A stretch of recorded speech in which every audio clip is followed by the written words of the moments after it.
আসসালামু আলাইকুম। সরকারি প্রাথমিক বিদ্যালয়ের বদলির আবেদন খুব দ্রুতই শুরু হবে। তো বদলি যারা আবেদন করবেন তাদেরকে বদলি আবেদন করার পূর্বে কয়েকটা বিষয় খুব গুরুত্ব দিয়ে দেখতে হবে। গুরুত্ব দিয়ে না দেখলে পারলে আপনি খুব সহজে বদলি হতে পারবেন না। বদলির সময়কাল সাধারণত প্রধান শিক্ষক ও সহকারী শিক্ষকগণ প্রতি শিক্ষা বছরের ফেব্রুয়ারি ও অক্টোবরের মধ্যে অনলাইন সফটওয়্যারের মাধ্যমে বদলি হতে পারবেন। তবে সারা বছরব্যাপী অফলাইনে বদলি হওয়া যায়।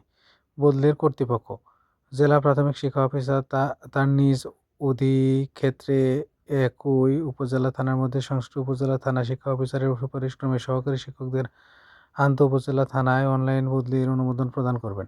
জেলা প্রাথমিক শিক্ষা অফিসারের অনুমোদনের গ্রহণপূর্বক উপজেলা থানা প্রাথমিক শিক্ষা অফিসার এরূপ বদলির আদেশ জারি ব্যবস্থা করতে পারবেন।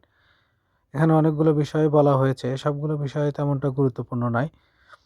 যেসব বিষয়ে গুরুত্বপূর্ণ তার মানে বলা হয়েছে যে একজন উপজেলা প্রাথমিক শিক্ষা অফিসারের অনুমোদন ক্রমে একজন জেলা প্রাথমিক শিক্ষা অফিসার প্রথমে এই বদলির আদেশের অনুমোদন করতে পারবেন। অনুমোদন করার পর এটি ডিপিও থেকে অনুমোদন হওয়ার পর ডিডি বরাবর যাবে। সেখান থেকে আবেদন উপপরিচালক বরাবর গেলে তিনি এই প্রাথমিক শিক্ষা বদলি কার্যক্রম সম্পন্ন করবেন। সেক্ষেত্রে এর যে স্কোরিং সেই বিষয়টাকে আমাদের গুরুত্ব দিয়ে দেখতে হবে। তো এখানে প্রথমে বদলির কর্তৃপক্ষ কে আন্তঃ উপজেলা, আন্তঃবিভাগ, ও বিভিন্ন যে এই বদলির আবেদনের ব্যবস্থা করে থাকবেন। এখানে স্বামী স্ত্রীর ঠিকানায় বদলি হওয়া যাবে, আন্তঃবিভাগ বদলি হওয়া যাবে, আরও অন্যান্য বিষয়ে বদলি হওয়া যাবে। সেই বিষয়গুলো বদলি নীতিমালাতে দেওয়া হয়েছে। এখন বদলির কমিটি এখানে দেখা যাচ্ছে যে অতিরিক্ত মহাপরিচালক, রাজস্ব, প্রাথমিক শিক্ষা অফিসার, বদলি বিষয়ে যে কমিটি করা হয়েছে সেখানে কে বদলি কমিটিতে রয়েছেন। অতিরিক্ত বিভাগীয় কমিশনার রয়েছেন, যুগ্ম সচিব, প্রাথমিক শিক্ষা ও গণশিক্ষা মন্ত্রণালয়, সদস্য, পরিচালক প্রশাসন, প্রাথমিক শিক্ষা অধিদপ্তর, পরিচালক পলিসি অপারেশন, প্রাথমিক শিক্ষা অধিদপ্তর। শিক্ষক বদলির ক্ষেত্রে ঢাকা ও চট্টগ্রাম ব্যতীত সিটি কর্পোরেশনের অন্তর্ভুক্ত বহির্ভূত এলাকা সদর উপজেলা সিটি কর্পোরেশন এর একক ইউনিট হিসেবে বিবেচিত হবে, অর্থাৎ কোনো উপজেলার অংশবিশেষ সিটি কর্পোরেশনের অন্তর্ভুক্ত হলে সম্পূর্ণ উপজেলায় সিটি কর্পোরেশনের অন্তর্ভুক্ত হবে। বদলির সাধারণ শর্তাবলী বদলির ক্ষেত্রে থানা সিটি একই ইউনিট হিসেবে গণ্য হবে। সহকারী শিক্ষক পদে চাকরির মেয়াদকাল 2 বছর পূর্ণ এবং পর শূন্য থাকলে আন্তঃ-উপজেলা, থানা, আন্তঃজেলা ও আন্তঃবিভাগ বদলি করা যাবে। যে কোনো বদলির পর 3 বছর অতিক্রান্ত না হলে কোনো প্রকার পুনরায় বদলি বিবেচনা হবে না। তার মানে কি, একটা বদলির আবেদন করার জন্য ন্যূনতম 2 বছর চাকরি করতে হবে। আর একবার বদলি হলে 3 বছরের মধ্যে আর কোনো প্রকার বদলি আবেদন করা যাবে না। প্রধান শিক্ষক ও সহকারী শিক্ষক পদোন্নতি হলে উক্ত পদে তার চাকরির মেয়াদ 2 বছর পূর্ণ হলে আন্তঃ-উপজেলা, থানা, বিভাগ বদলি করা যাবে। এক্ষেত্রে বদলির পর 3টি বছর অতিক্রান্ত না হলে কোনো শিক্ষক পূর্ণ বদলির জন্য বিবেচিত হবেন না। যে সকল বিদ্যালয়ে 5 জনের কম শিক্ষক রয়েছেন সেসব বিদ্যালয়ের 1:40 এর বেশি শিক্ষার্থী রইলে সেক্ষেত্রে বদলির দেওয়া হবে না, তবে প্রতিস্থাপন সাপেক্ষে বদলি দেওয়া হবে। এই বিষয়টা গুরুত্বপূর্ণ।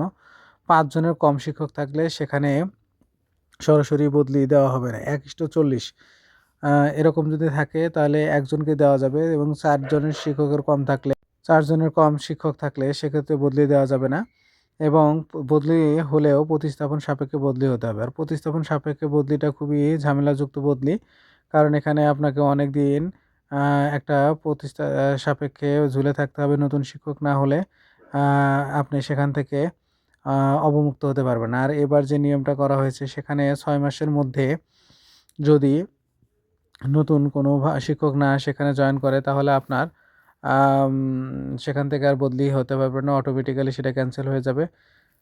চাকরির আবেদন স্বামীর মৃত্যুর ক্ষেত্রে, বিবাহ বিচ্ছেদের ক্ষেত্রে, প্রতিবন্ধকতা, কর্মক্ষেত্রে, বিদ্যালয়ের কর্মকালের ক্ষেত্রে, লিঙ্গ, চাকরির মানে এখানে কয়েকটা বিষয়ে গুরুত্ব দিয়ে দেখা হবে যে আবেদন করার ক্ষেত্রে স্কোরিং করা হয়। সেখানে হচ্ছে স্বামীর মৃত্যুর ক্ষেত্রে কিছু স্কোর পাবে, বিবাহ বিচ্ছেদের ক্ষেত্রে নারীরা স্কোর পাবে, এরকম। তো এখানে 3-10 বিধিমালা পরিপ্রেক্ষিতে এগুলো অনেকগুলো ঠিকানা বলে দিচ্ছে যে 1 বছর গ্রহণ করতে পারবে। বিভিন্ন ধর্মাবলম্বীর তালাকপ্রাপ্তের ক্ষেত্রে বিবাহ বিচ্ছেদের সার্টিফিকেট, নোটিশ জারি, পাবলিক কর্তৃক প্রত্যয়নপত্র আবেদন করতে হবে।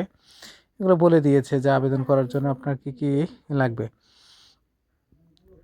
বিধবা, তালাকপ্রাপ্ত শিক্ষক পুনরায় বিবাহ বন্ধনে আবদ্ধ হলে, স্বামী বা স্ত্রীখানায় বদলি হতে ইচ্ছুক পোষণ করলে কাবিননামার প্রত্যয়ন সহ আবেদন কপি ভিত্তিতে শূন্য পদ থাকা সাপেক্ষে বদলি করা যাবে। এরূপ বদলির ক্ষেত্রে নিজ থানা ঠিকানার সপক্ষে এবং স্থায়ী ঠিকানার সপক্ষে সংশ্লিষ্ট পৌর mayor, union mayor, ward councillor প্রত্যয়নপত্র, স্বামী, স্থায়ী ঠিকানা, জমির দলিল, খতিয়ান সহ আবেদন করতে হবে।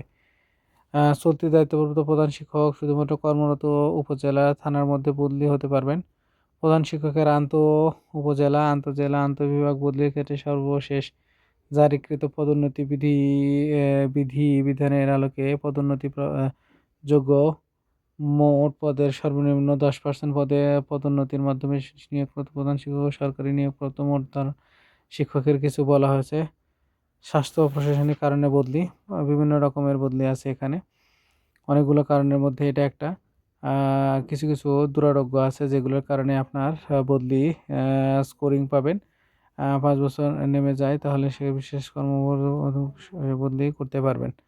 এরপরে সংযুক্তি বলা হয়েছে প্রাথমিক শিক্ষা প্রশিক্ষণ পিপিটির প্রয়োজনের ক্ষেত্রে ডিপিও শ্রেণীর একাধিক শিক্ষকের এগুলো বলা হয়েছে। মাঠ পর্যায়ে সরকারি কর্মচারী মাসে বদলি করা যাবে। প্রতি বছরই জানুয়ারি থেকে নভেম্বর মাসে বদলি করা যাবে। বদলির কর্তৃপক্ষ 6ষ্ঠ গ্রেডের এগুলো বলা হয়েছে। বদলির ক্ষেত্রে পিটিআই ইনস্ট্রাক্টরের বদলির নিয়মগুলো বলা হয়েছে।